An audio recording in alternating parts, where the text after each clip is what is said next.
School తరపు నుంచి కూడా అమ్మవారికి సారైతే వస్తుంది. ఈరోజు కూడా అమ్మవారికి సారైతే తీసుకొచ్చారు.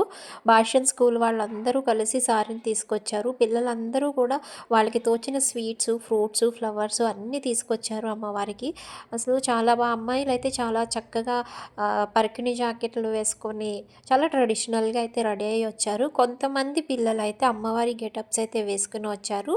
వాళ్ళు అమ్మవారిలా సాంగ్స్‌కి పర్ఫార్మెన్స్ కూడా ఇచ్చారు.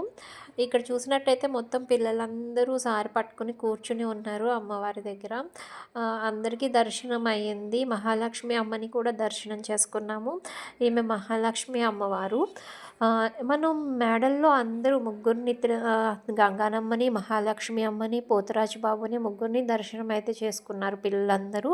తర్వాత ఈ ప్రాసెస్ అంతా అయిపోయిన తర్వాత పిల్లలైతే ఇలా అమ్మవారి సాంగ్స్‌కి డాన్సెస్ అయితే చేశారు.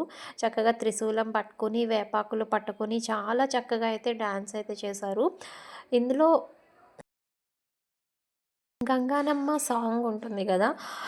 గంగానమ్మ జాతర మొదలెట్టండిరా అని డీజే సాంగ్ అది గూడా చేశారు. అది చాలా బావుంది. ఈ సాంగ్ అయితే ఆ సాంగే. నేను ప్లే చేద్దాం అనుకుంటున్నాను. బట్ మళ్ళీ కాపీరైట్స్ వస్తాయేమో అని భయమేసి ప్లే చేయట్లేదు. ఇన్‌కేస్ అలా రావు అంటే నాకు అలా రాకుండా ఎలా పెట్టాలో మీకేమైనా తెలిస్తే నాకైతే కామెంట్ బాక్స్‌లో పెట్టండి. దానివల్ల నేను ఇంకా మంచిగా వీడియోని అప్‌లోడ్ చేయడానికి ఉంటుంది. మీరు కూడా చూసి ఆనందించొచ్చు కదా! ఇది కూడా అంతే. 'గంగనమ్మ జాతర మొదలుపెట్టండిరా' అంటారు కదా! ఆ సాంగ్ ఇది. అసలు ఎంత చేశారో పిల్లలు. చాలా క్యూట్‌గా ఉన్నారు అందరూ కూడా. ఈ ముగ్గురు అమ్మవారి గెటప్స్ వేసుకొచ్చారు.